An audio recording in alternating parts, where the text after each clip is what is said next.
tell you why I've got to this stage and what opportunities potentially there are in the future for the development of Ballantine Asset Management and why I actually set up Ballantine Asset Management. I've been down in London before. I used to work in a corporate strategist when I was 18 down off the Strand in London. It was a company called Strategy Ventures. When I was 18, I was still young at the time. And these guys were Oxbridge graduates, very clever guys. They were working on Filofax at the time, which was big before the mobile phones came in, Premier Brands, and they were working on corporate strategies for these companies. I was a wee bit out of my depth at that time. I didn't realise at that point I was dyslexic, and I had ADHD. I've got attention deficit disorder. So I was slightly out of my depth with these guys down in London, but we were working off the Strand with some very interesting companies, and these guys taught me a lot of things that I was pretty much grateful when I was older that I actually learned at this point. I became a croupier. I did other sorts of jobs in between. Went back to university for the first time when I was about 21, 22, and eventually got a degree in financial services. After that, I joined Sun Life of Canada, passed my FPC1, and then went on to do IFA work, independent financial advisor work, for a company called Save and Invest in Glasgow, where I qualified completely as an independent financial advisor. My stepfather took me to see Wall Street when I was only, I was young, it was 1987, I must have been about 16. And when I saw Wall Street, I said, that's what I want to do. And my stepfather said to me, you'll never do that in a million years.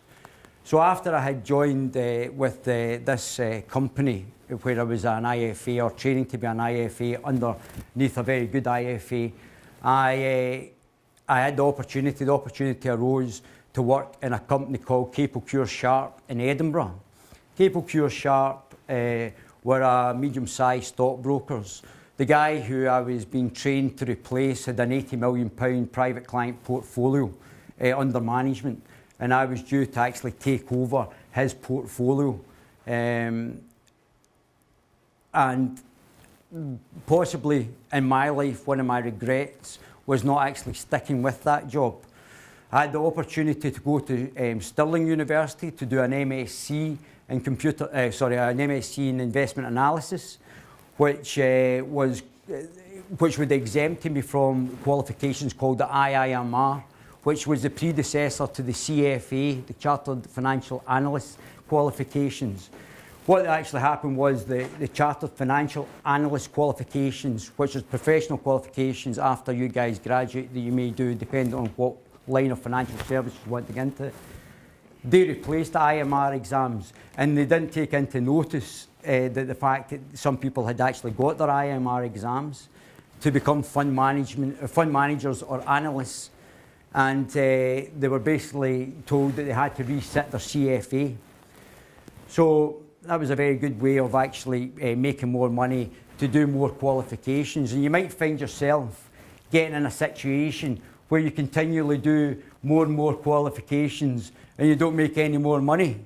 And you need to be very careful of this trap. It's all very well to be educated and to get an education, but the reality is you're getting an education to make money usually, unless you've got some sort of want to change the world.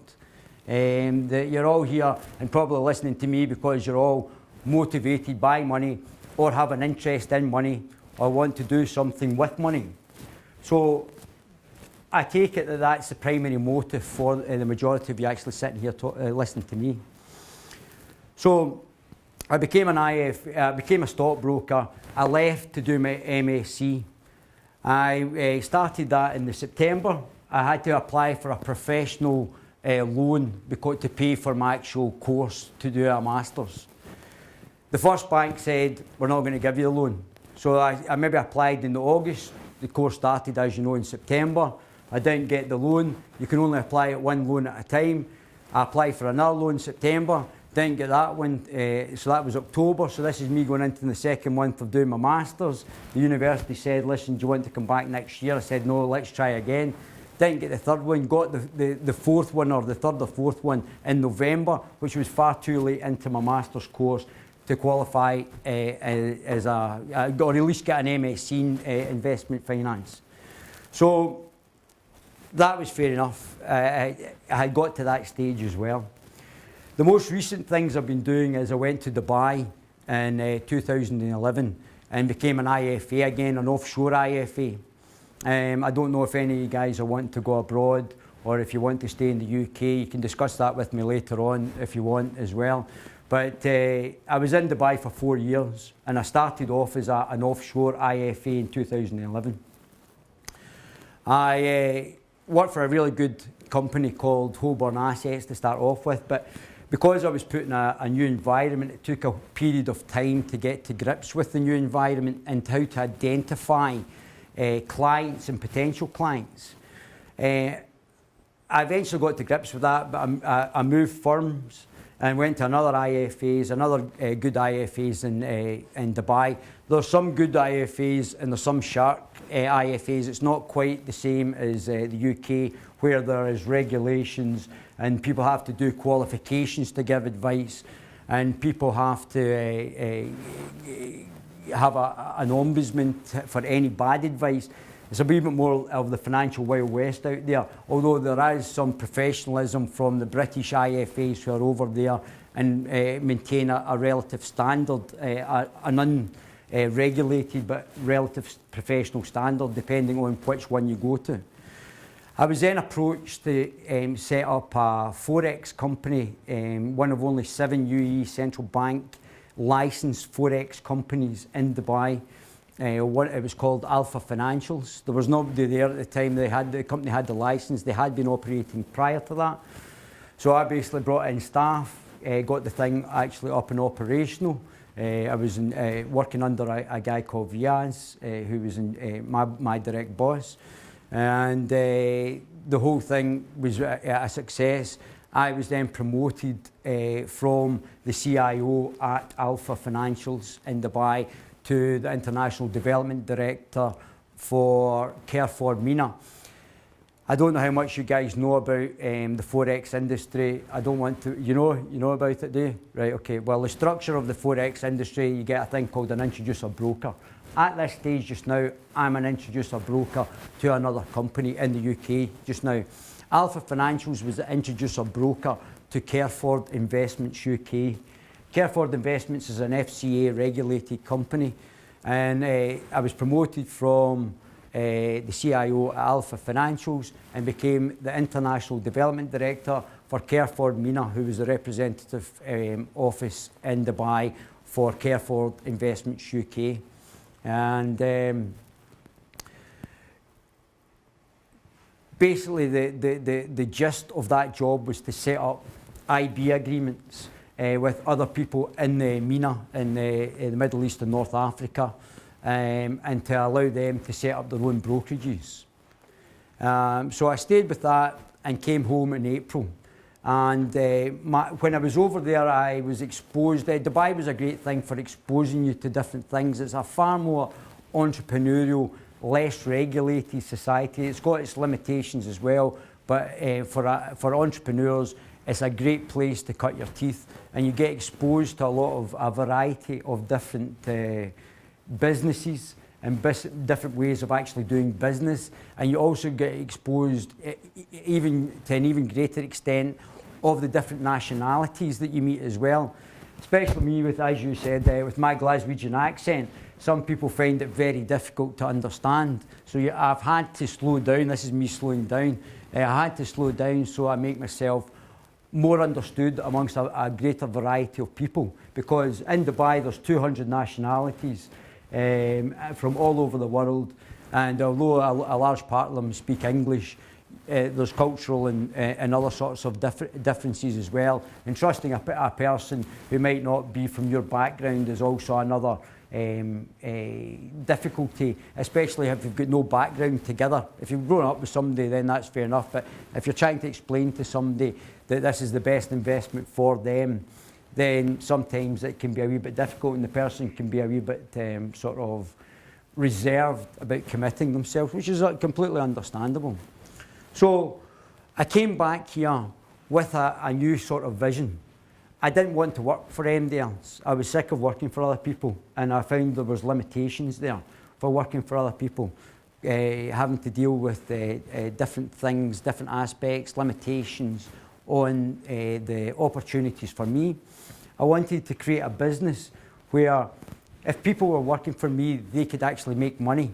They can actually go out and set up their own business within what I'm doing as an overall structure, and they don't have limitations for actually making the money that they want to make. If you come in and I give you a salary, you're limited to that salary. Okay, you may get commissions, but if you've got a significant salary, they'll limit your commissions.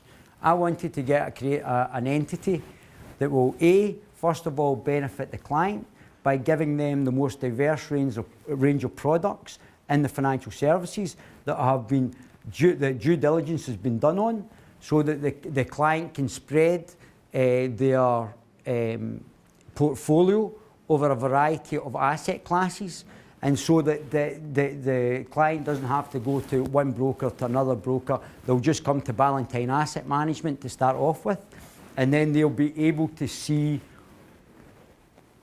a plethora of different investments that they will be able to diversify their portfolio over, rather than actually having to just put it in one or two.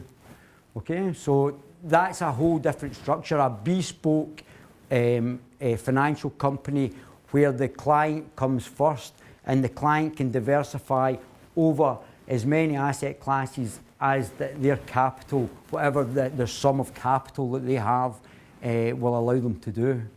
So that's different from if you just go to an IFA, or if you just go to a stockbroker, or if you just go to a forex broker, or a bonds or funds or whatever, a pension. That is a different way of actually helping the client to minimise risk, but through diversification. If you look at portfolio theory, by reducing risk through the portfolio theory, and by giving them a one-stop shop of companies that we've already done due diligence on, who will do as a professional a job and invest in their money as possible.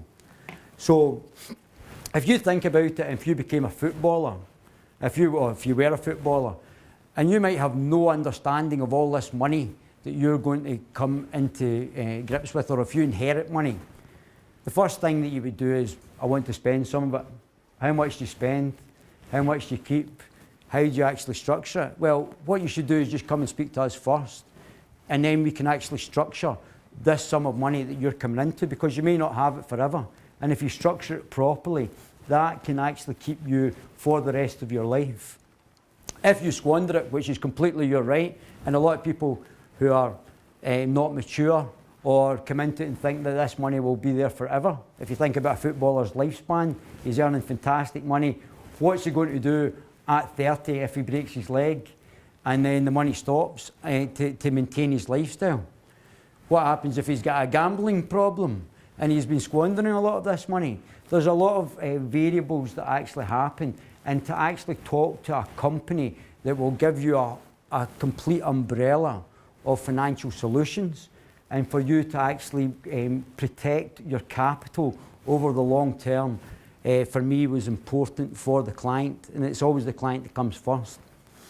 But the other thing is the people who are going to work with me.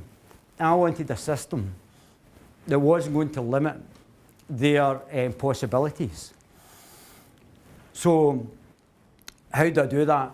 I diversify through the asset classes. Now, I've just found out tonight that my websites for the property websites, well, there's many property websites out there. So what would diversify my website from any other plethora of websites out there that deal with property, whether it be commercial or residential or land investments or whatever other types of investments that you can do through the property. Well, I'm tying in to other asset classes, because when I was in Dubai, I had people saying, I only invest in property. I don't touch any other investments. Well, let's get limitations. Because as we all know the old adage, you don't put all your eggs in one basket. Because what happens when you put all your eggs in one basket, the basket can drop and all your eggs are broken. And the same thing happens with property. Although there is a finite amount of land and a finite amount of property prices can go down as well as up, just the same as stock prices can go down as well as up. Just the same just now, the commodity prices are down.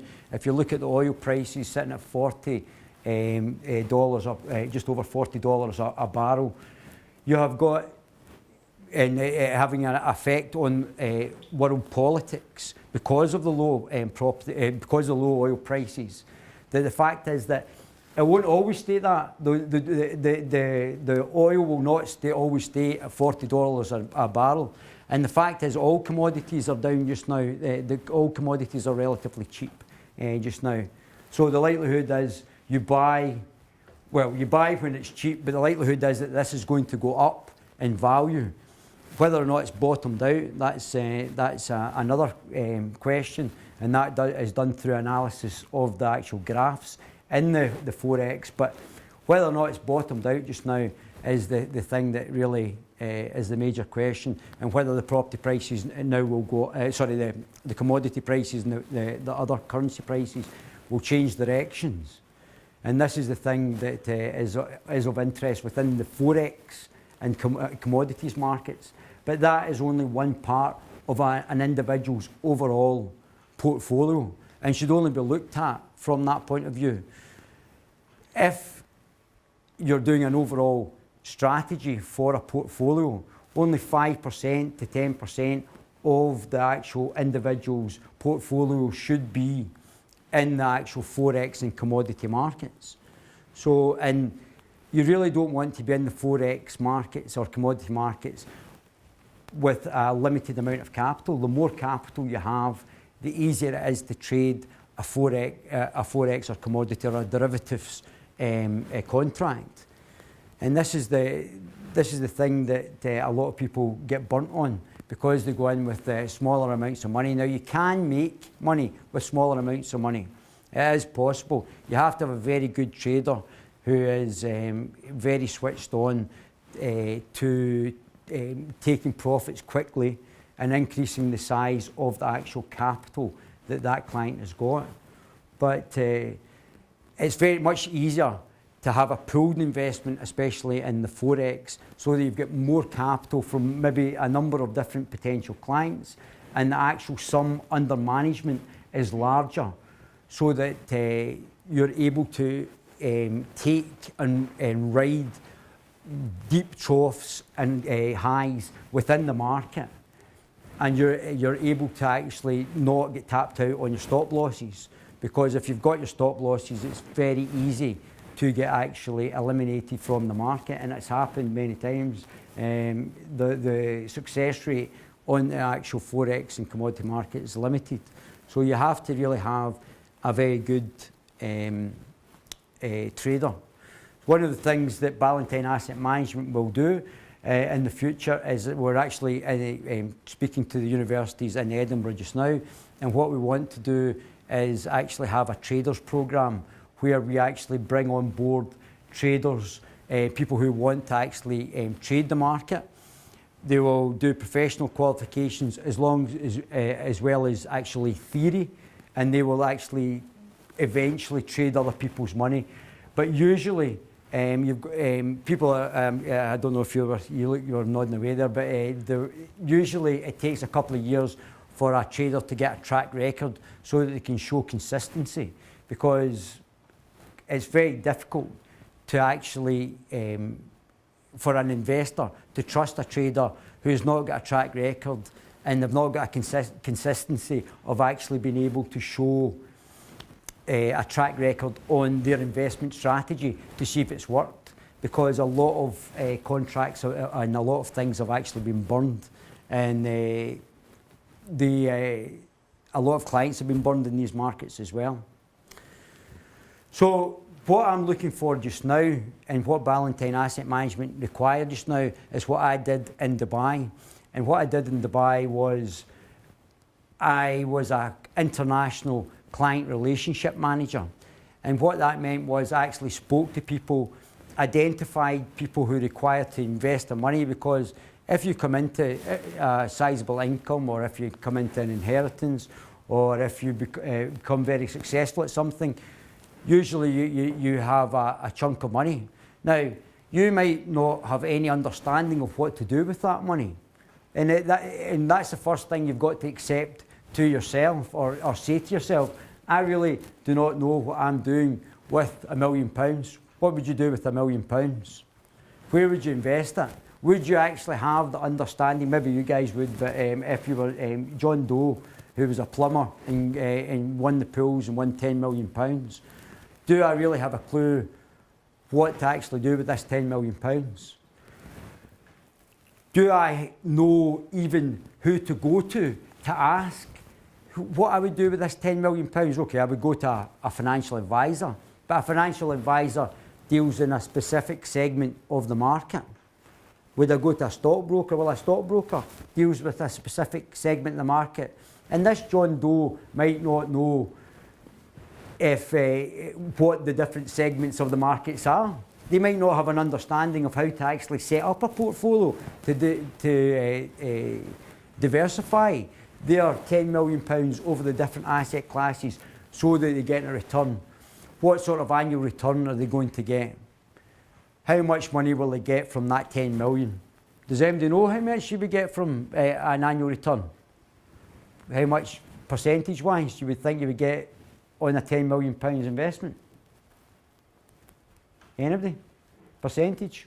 1 to 100? Anybody? If you got 10%, I think you'd be doing well. You can get 10% on certain asset classes, but it's back to the old adage. You can't put all your money in the one basket. You can't put it all in one asset class. You can get 10% in certain asset classes, and in certain investments you can get 10%, and you can get higher than 10% as well. But if it's in this and that investment goes wrong, and believe me, investment, if you only have to look at Bernie Madoff and to see a guy who fooled professional investors from the way that he'd actually set up his business, that he was able to pull the wool over people who should have known better, who didn't do due diligence on their actual underlying investment. They didn't actually look at, was this a fake investment? Because he was offering your 10% per annum without any sort of deviation on that 10%. And it was a very good analyst who actually identified that this was definitely a Ponzi scheme. If you look at the background to the Bernie Madoff Ponzi scheme, and the people who didn't listen, who were the regulators, to the fact that this guy was actually running a Ponzi scheme. So, and likewise, I'm going to say as well, and likewise that the Royal Bank of Scotland, who failed catastrophically, was actually failed. The gentleman who was actually running it had been very successful in the purchasing of other assets, other companies, and he failed because he didn't do his due diligence either. And I mean, they should actually do due diligence as an actual course, because to actually be able to research an individual or a company to make sure you're not doing the wrong investment, you're not getting set up for a spank. You all know what a spank is? Everybody know? Yeah. A spank is an investment that is not an investment. It's basically just somebody taking your money, and there's nothing underlying. Bernie Madoff was a Ponzi scheme. It was a spank as well. But there's plenty in Dubai. They had a thing called carbon credits. Carbon credits was meant to be like a commodity, like a gold or a silver on the commodities markets, except it wasn't listed. It was called over-the-counter, which means that the broker set the price. So instead of actually a buyer and a seller setting the prices that happens in the market, whether it be an equity market, the bond market, or the forex or commodities markets, the broker, so you would phone up and say to the broker, how much does this carbon credit actually worth? he could say £14. But the reality of that was about 50 pence. And a lot of clients in Dubai had actually lost an absolute ton of money because of the carbon credit spank that they had in Dubai. So due diligence should be an actual course at university, and they should actually be able to research individuals and companies who you're about to actually try and do business with, because that's very important. Okay, let me just go through this as well quickly. This is the PowerPoint I took down. I was down in London a few weeks ago to actually get in contact with the companies down here to set up my business contacts, which I've already got one already. I've got a potential client. The potential client for my first Forex broker, for my first IB, is a client who said he could put 4 to 7 million euros in, and that's the first client I've set up just now. Okay. It's not gone through yet, so we'll just have to wait and see. In my line of work, until the guy's actually opened the account, it's all nonsense until it actually happens, okay? So, this is basically what I was trying to do here. We're dealing predominantly with FCA regulated companies, not exclusively. We will deal with other companies other than FCA regulated companies. We are dealing with companies who may have alternative assets as well. We've got a company who is a very professional company who deals in wine investments, which is an alternative class of investments, but we're just now Ballantine Asset Management are dealing with FCA regulated Forex companies or stockbrokers, whoever actually provides the asset class that we're actually looking for. But what the client will do for Ballantine Asset Management, well, the client will come along and actually say, I want a specific type of investment, or we'll direct him to a specific type of investment. If he doesn't understand about finance, we'll actually explain how to actually do a diverse portfolio. Okay. We also deal with institutional investors and professional investors.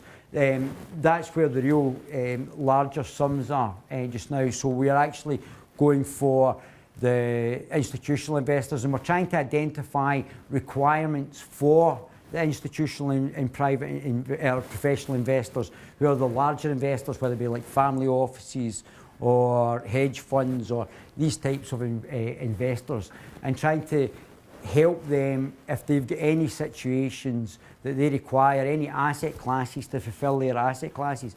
Also, it's lucrative for us as well, because they're usually the ones that have got larger wallets and more money to spend. But it's really about going about and actually trying to identify the requirements of these individuals as well.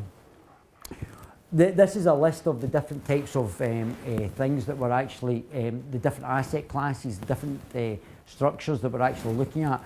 I've just got the guys to do the real estate websites. We've got 3 real estate websites that are just about to be finalised. These are high net worth property, whether it be commercial or residential property investments, whether it be for a professional investor to actually use it as an investment, or for an actual home. So I'm looking just in that section alone for real estate. I'll be looking for people who wish to sell real estate through Ballantine Asset Management. It's going to be that's going to be a separate company, but they will actually be sell international real estate worldwide. We've already got contacts in other countries who will actually sell properties of a high net worth. So the commissions that are involved in these properties, in one property, will be significant. If you think 3% of a million pounds is 30,000. So say 10,000 for the sale of one home. So you can imagine if you get 10 in a year, that's £120,000 that you would actually get in a year for selling 10 homes, which is less than 1 a month. Okay, so I mean that's the sort of money that you can potentially look at, and that's minimal. It depends on how much you actually want it. You will also, through Ballantine Asset Management, be able to refer clients. So if you're working as an estate agent through Ballantine Asset Management, And the other guy, the person that you've sold the property to, wants to invest in something, another asset class, you can refer them to the other guy who is specialised in the Forex that he wants to, the client has indicated that he wants to invest through, and you will make 50% just by referring that client to the specific guy who is dealing in the Forex internally. So you'll make 50% of whatever that client makes just from referring it internally. And that other, obviously the other person who specialises in that will make the other 50%. So there's a significant amount of money to be made, not even just from your direct sales from within Ballantine Asset Management, but from within transferring a client from one to the other. Okay, this is the structure. This is basically the structure. So we've got these are the different. So you would come in as a sales consultant. You could eventually run your own team. You'll eventually become an assistant to the office and then run your own office. You'll be able to say where you want to put the office as long as it's a major city. Worldwide, we'll end up opening up the offices on a worldwide basis. You'll be taught how to identify and how to close clients so that you're actually earning money. You'll learn the sales process. Eventually, Ballantine Asset Management will go for direct FCA regulation as a Forex broker, and after that, it will go into investment analyst. As an asset manager, so that we will actually run our own funds. So there'll be plenty of opportunity for you to develop within the organisation, whether you want to go into management, whether you want to go into trading, whether you want to stay in the sales side of it, whether you want to be in the property side of it, whether you want to run the whole office or go even on a national basis and run a country within that as well, because we will be looking to expand exponentially. The first office will be set up this year coming in Edinburgh, which is the second largest financial centre in the UK and the 15th worldwide. So that's our first project to actually get this actually up and running. So you'll come in as a sales consultant and you'll be able to decide which part that you would like to specialise in. So whatever you want to specialise in, you say, David, I want to work in property. You can work in property. If you want to work in stockbroking, you can work in stockbroking. You will specialise and you'll be connected to an actual firm, whatever the firm is that within your speciality that you wish to do. Okay.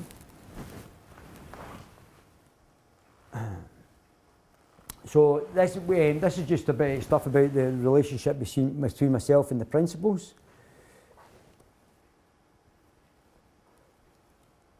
We will have an overall structure to the firm. The sales consultants will be able to run their own teams. So if you come in as a sales consultant right from the start, you'll be able to employ people under you to actually, and you'll be able to make money on the back of people that you'll actually bring in. Eventually, you'll move from just being a team leader to actually being the office leader, and then actually, then obviously, if you're going to get to a stage where you actually are in charge of a specific location, you'll be able to do that as well. So there's an opportunity to move up. As I said, these are different asset classes. And we've got the websites under construction. I've just been told tonight by our website developer that the 3 property websites are nearly completed. I'm holding back in Ballantine Asset Management website because of the fact that there's different asset classes that are going to come under our remit, whether it be venture capital, whether it be bond trading. So there'll be a number of different asset classes that are still to be finalised just now before January, before we start, get the clients in. We're a limited company just now by guarantee. And obviously, because we're actually wanting to move towards an FCA, direct FCA regulated company, we're going to be very compliant with the regulations. We'll work through the actual regulatory handbook that is just now for a variety of different asset classes we're going to be working on. So we're going to have multiple asset classes that we've all got to be compliant under. You're not going to have to give advice to start off with, so it's a much easier job than actually having to give advice and write reports. What you guys would do is actually do the client relationship management. So you're actually speaking to clients, identifying clients' requirements, and then actually passing them to the correct professionals who are authorised and have the ability to give advice. It actually makes your job a lot easier. It's harder to actually get to identify the clients and bring them on board, but it's a much easier process than having to do a lot of the other work that's required in the actual closing of the clients and to make sure that they're actually invested. But there are great opportunities. So we're actually setting up one called International Professional Investor. That will be specifically for worldwide professional investors, hedge funds, and other types of family offices and other types of institutions that will be able to see a variety of different asset classes. They'll be of a high net worth and probably out with the reach of many private individuals, so it won't be of interest to them. But this will be quite a unique website. It'll be done in a different manner, and it'll, the people who will be working through this website will make a lot of money because the commissions will be exceptional because of the amount of money that will be involved in the actual projects or the businesses that were actually sold through the website, and that's getting worked on just now. That's basically it, guys. If you get any questions, I'll be more than happy to hope I actually explained it properly. And thanks very much. That's great. If you have any questions, just go ahead.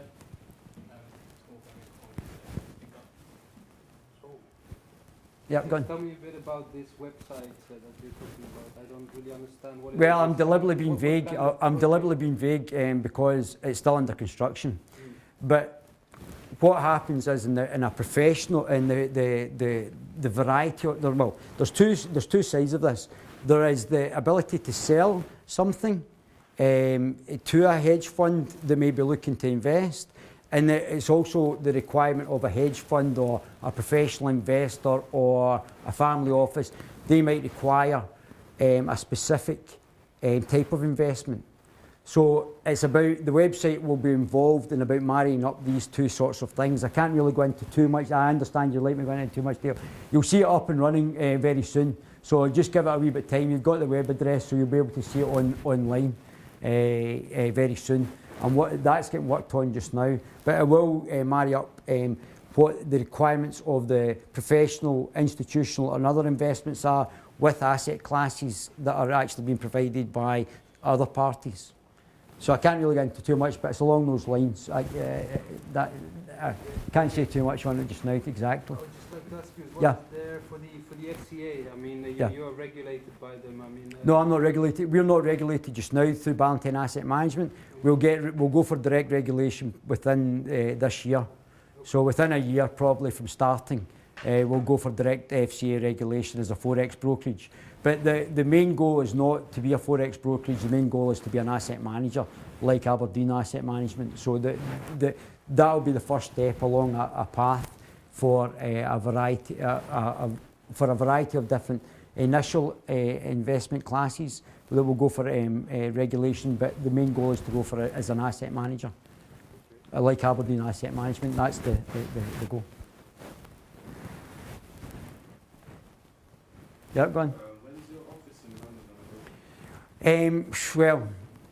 Well, London will be the next place that we're going to do it, but I'm going to train everybody up in Edinburgh. So eventually you'll be able to open an office where you want, within reason. If it's one of the big cities in the UK, you'll be able to open an office if you've gone through the training. And also depend on what you guys want to do. If you guys were wanting to work for me, I'm sure you've already got ideas. Certainly when I was your age, I had ideas of what I wanted to do. So whatever you guys actually already have an idea of what you want to do, I would actually prefer you to tell me, and then we would actually maybe try and mould the opportunities around you to actually, rather than me dictating to you. That's the way that normally happens. I've got a role and you'll either fill it or you won't. So I don't really want to do it that way. I know that the strength of a company is in the people that work for it. and a happy staff are the most successful staff as well. So I would be interested in seeing what you guys want. Obviously, I haven't got an infinite scope of being able to do whatever you guys want me to do. But within, if you're interested in financial services or investments, then I would be more than happy to accommodate you guys to actually maximise your own individual strengths and to set the career paths that you guys are actually want to do. Obviously, the first and foremost thing is to make money. So we're all here to make money, we all want to make money. So it's about opening up those doors and me actually teaching you how to actually do that and how to actually bring it on board, and then we'll take step by step as a company as well. Any other questions? Perfect. Thank you very much. That's great. Thanks very much, guys. Thank you very much. Thanks. David, you hang around if you want to have a word with Martha, internships and life experience and that kind of stuff. So come down, have a word, have some more drinks, and thanks for coming. Thanks. Yeah, guys, if any of you want to go through, please say that. That's okay, no problem. From you by any chance? What's that? Do you have a card from I don't, the logo's getting changed. Okay. But you can take my details, I'll give you my details. A